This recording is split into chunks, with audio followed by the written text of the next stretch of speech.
स्वागत है दोस्तों आपका हमारे इस न्यूज चैनल पर। तो दोस्तों आज 23 जुलाई को चला आज कुछ तमाम खबर को और हम बात करेंगे। तो चलिए दोस्तों बिना किसी टाइम वेस्ट किए चलते चलते पहली बड़ी खबर की और तो सबसे पहले बड़ी खबर ये है कि आरोप लगाने वाले कांग्रेस विधायक को पायलट ने भिजवाया लीगल नोटिस, लगाया था घूस का आरोप। जी हाँ, सचिन पायलट पर 36 करोड़ रुपए घूस देने की पेशकश का आरोप लगाने वाले कांग्रेस विधायक गिरिराज सिंह मलिंगा को अब पायलट ने लीगल नोटिस भेजा है। पायलट का कहना है कि विधायक ने उनके खिलाफ झूठे और दुष्पूर्ण आरोप लगाए हैं। कांग्रेस विधायक मलिंगा ने सोमवार को आरोप लगाया था कि तत्कालीन उप मुख्यमंत्री सचिन पायलट ने उनसे पार्टी छोड़कर भाजपा में जाने के बारे में चर्चा की थी और इसके लिए धन की पेशकश भी की थी। हालांकि पायलट ने इस आरोप को आधारहीन व अफसोसजनक बताते हुए खारिज कर दिया और कहा था कि विधायक से ये बयान दिलवाया गया है और वह उनके खिलाफ कड़ी कानूनी कार्रवाई करेंगे। गिरिराज मलिंगा ने कहा था, मेरे को दिसंबर के महीने में पेशकश की थी, मैंने उन्होंने क्लियर कह दिया था गहलोत के साथ मुँह आपके साथ नहीं है। मैंने उनसे कहा कि ये पैसे लेकर बीजेपी में जाना गलत है। उन्होंने खुलकर कहा था बीजेपी में आने दो। दोनों बार उनके घर पर बात हुई, सबके रेट एक है, मेरे पास इसके कोई सबूत नहीं है। मलिंगा के अनुसार ये घटनाक्रम पंचायतों के परिचालन के समय से पिछले 6-7 महीने से चल रहा था। तो दोस्तों इसके साथ बढ़ते अपने वीडियो बड़ी खबर की और तो अगली खबर ये है कि इस साल रद्द की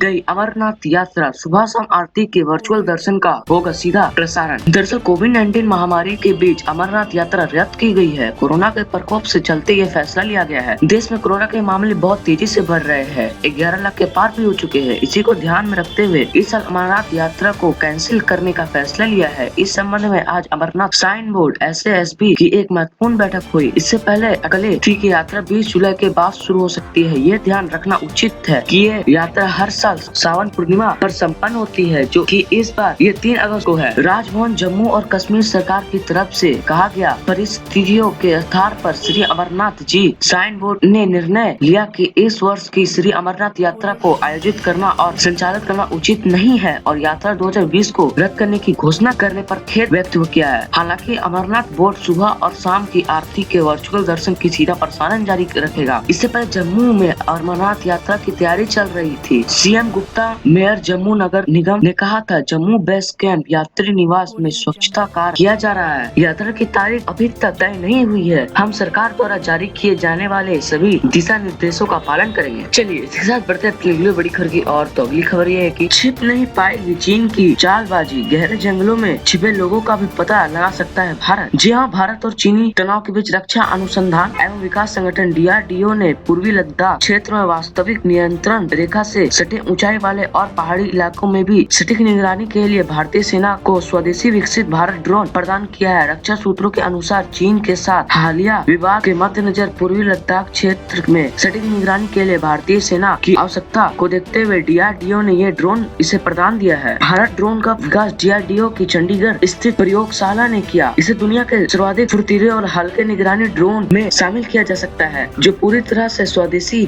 निर्मित है। DRDO सूत्रों के अनुसार यह ड्रोन छोटा व हल्का है, पर यह शक्तिशाली है और किसी भी स्थान पर सटीकता के साथ अपना काम खुद कर सकता है।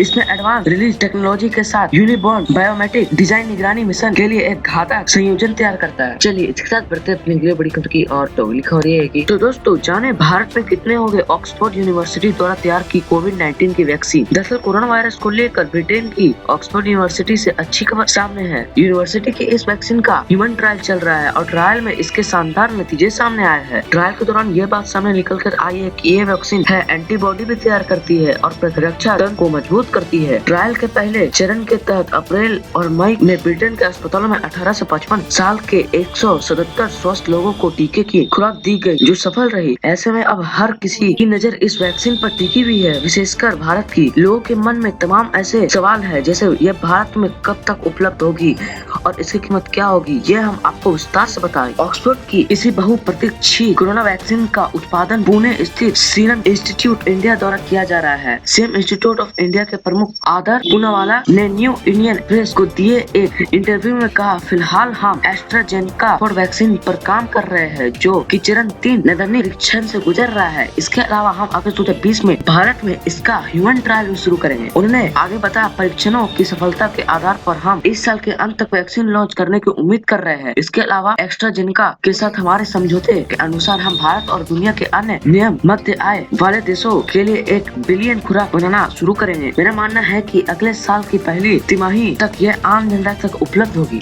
चलिए दोस्तों, इसी के साथ बढ़ते हैं अपने वीडियो बड़ी करके। और तो ये खबर ये है कि तो दोस्तों अब बात करते हैं मौसम समाचार के ऊपर, वेदर रिपोर्ट के ऊपर। क्या है आज का मौसम समाचार, चलिए जानते हैं। तो दोस्तों मध्य प्रदेश के अधिकांश जिलों में अब तक मानसून का प्रदर्शन अच्छा रहा है। ज्यादातर जगहों पर सामान्य या सामान्य से अधिक बारिश देखने को मिली। पश्चिमी मध्य प्रदेश सामान्य से 20% अधिक, जबकि पूर्वी मध्य प्रदेश में सामान्य से 9% अधिक वर्षा हुई है। मध्य प्रदेश के दक्षिणी पश्चिमी जिलों में अब तक अच्छी वर्षा हो रही है। इस सप्ताह धार, इंदौर, रतलाम, खंडवा तथा खरगोन समेत दक्षिणी पश्चिम इलाकों में हल्की वर्षा की संभावना है। तो दोस्तों बात करते हैं 23 जुलाई के मौसम पूर्व अनुमान। तो दोस्तों अगले 24 घंटे के दौरान उप हिमालय, पश्चिम बंगाल, सिक्किम, असम, मेघालय, अरुणाचल प्रदेश, बिहार में हल्की से मध्यम के साथ कुछ स्थानों पर भारी बारिश होने की संभावना है। पूर्व उत्तर प्रदेश, पंजाब, हरियाणा, हिमाचल प्रदेश, उत्तराखंड, जम्मू कश्मीर, गिलगित बल्तिस्तान, मुजफ्फराबाद और लक्षद्वीप में भी हल्की से मध्यम बारिश के साथ 2 स्थानों पर भारी वर्षा हो सकती है। दिल्ली, दक्षिण छत्तीसगढ़, मध्य प्रदेश, उड़ीसा, गंगेय, पश्चिम बंगाल, मराठवाड़ा, विदर्भ और तेलंगाना के उत्तरी भागों में हल्की से मध्यम बारिश के साथ 1-2 जगहों पर तेज वर्षा हो सकती है। तटीय आंध्र प्रदेश, केरल, कर्नाटक, तमिलनाडु के कुछ हिस्सों, राजस्थान कुछ हिस्सों से पूर्वोत्तर भारत, झारखंड और अंडमान और निकोबार, लक्षद्वीप में हल्की से मध्यम बारिश के आसार है। कोकण, गोवा और गुजरात में कुछ क्षेत्रों में हल्की से बारिश हो सकती है। चलिए दोस्तों इसके साथ बढ़ते अपनी अगली बड़ी खबर की। और तो अगली खबर है कि तो दोस्तों बात करते हैं पेट्रोल डीजल के रेट के ऊपर। तो दोस्तों पेट्रोल की कीमत 80.43 रुपए प्रति लीटर स्थिर है। वही डीजल का रेट 81.64 रुपए प्रति लीटर पर स्थिर है। सरकारी तेल कंपनियां कीमत की समीक्षा करने के बाद प्रतिदिन पेट्रोल और डीजल के रेट तय करती है। इंडियन ऑयल, भारत पेट्रोलियम और हिंदुस्तान पेट्रोलियम दैनिक आधार पर 6 बजे से पेट्रोल रेट और डीजल रेट में संशोधन करती है और जारी करती है। चलिए दोस्तों इसके साथ बढ़ते अपनी वीडियो बड़ी खबर की। और तो अगली खबर है तो दोस्तों अब बात करते कोरोना वायरस के ऊपर। क्या है स्टेटस, क्या है उसके हालचाल, तो चलिए दोस्तों इसके बारे में जानते हैं। दोस्तों देश में कोरोना वायरस संक्रमण ग्राफ तेजी से बढ़ रहा है। अब तक 11.5 लाख से ज्यादा लोग संक्रमित हो चुके हैं। केंद्र स्वास्थ्य मंत्रालय के मुताबिक अब तक देश में कोरोना संक्रमित की कुल संख्या 11,92,915 हो चुकी है। इनमें से 7,53,050 ठीक हो चुके हैं, जबकि 8,732 की मौत हो चुकी है। 4,11,133 मरीज अभी ठीक नहीं हुए हैं, यानी इतने एक्टिव केस है। पिछले 24 घंटों में 37,724 नए केस सामने आए हैं, जबकि 648 लोगों की मौत भी हो चुकी है। तो दोस्तों आज के समाचार ये समाप्त होते हैं। तो दोस्तों अगर आप सच्चे भारतीय तो इस वीडियो को लाइक कीजिए और अपने दोस्तों के साथ शेयर कीजिए ताकि उन्हें महत्वपूर्ण जानकारी मिल सके। और दोस्तों अगर हमारे साथ ऐसे बने रहे तो हमारे साथ सब्सक्राइब करना ना भूले और बेल आइकन दबाना ना भूले ताकि आप लेटेस्ट जुड़े रहे। धन्यवाद।